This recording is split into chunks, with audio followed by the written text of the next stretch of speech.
आम्ही आलेलो आहोत आता गोळकोंडा किल्ला हैदराबाद या ठिकाणी।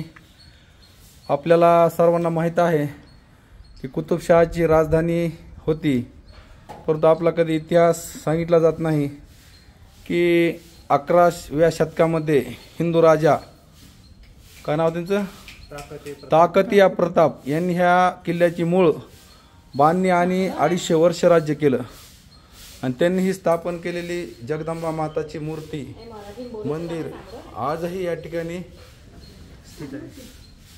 आजही या ठिकाणी पूजन होतंय, मंदिर या ठिकाणी उभा आहे आणि हा इतिहास आजच आम्हाला गाईडच्या माध्यमातून माहीत झाला।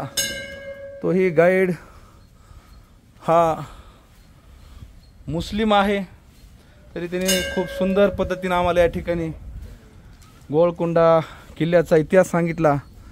1143 रोजी गोळकोंडा किल्ल्याची स्थापना ताकतिया प्रताप या राजाने केली।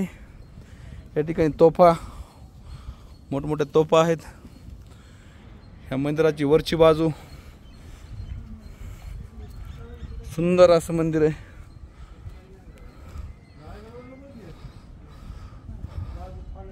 आम्हाला अपेक्षित नव्हतं की इतक्या वर्ष इस्लाम राजवट असणाऱ्या या किल्ल्यावर मंदिर असू शकतं।